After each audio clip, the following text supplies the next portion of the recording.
परशुराम इकलौते ऐसे शख्स हैं जो दशावतार के 10 लोगों में भी उनका नाम है और 7 चिरंजीवियों में भी उनका नाम है। तो जब शांत हुए तो शिव का दिया ये जो धनुष था जिसका नाम पिनाका, ये उन्होंने दिया राजा जनक को, और राजा जनक थे सीता के पिता। और उसकी प्रत्यंचा उसको उतार दिया उन्होंने कहा कि जो प्रत्यंचा चढ़ा लेगा वो सही वर होगा। ये बोल के वो चले गए महेंद्र पर्वत में तपस्या करने। सालों साल बीत गए क्योंकि त्रेता युग जो है, शुरुआत में जो पहले अवतार हैं वो परशुराम, जो आखिरी अवतार है वो राम है। कहाँ वो पहले अवतार हो कहाँ, तो इनमें बहुत बड़ा गैप है। तो इतने साल बाद फिर जब राम बड़े हुए, सीता आई धरती पे, और फिर वो प्रत्यंचा चढ़ाते समय वो धनुष टूटा।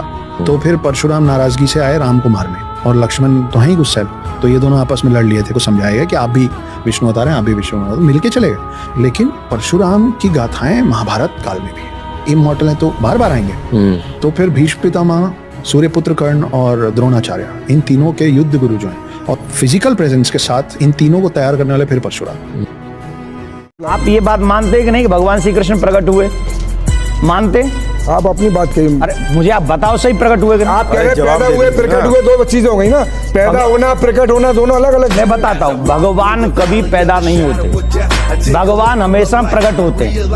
भगवान श्री कृष्ण कंस की कारागार में अष्टभुजा रूप में वहां पर प्रकट हुए, देवकी वसुदेव के सामने प्रकट हुए हैं, और 5,500 वर्ष पहले प्रकट हुए, द्वापर युग के अंत में प्रकट हुए।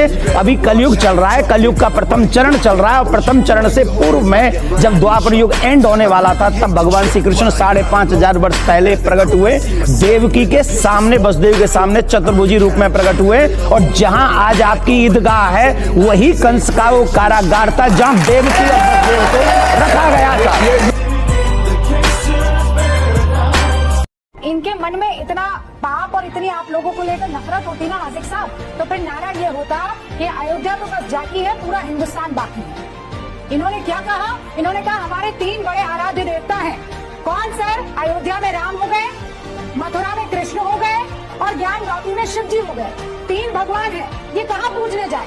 कहाँ जाएंगे? सऊदी अरब तो जाने से रहे, दुबई तो जाने से रहे आसिफ साहब, कहाँ जाएंगे? अपनी ही धरती पर अपने ही प्रभु की आराधना करने के लिए कानूनी लड़ाई। ये बताइए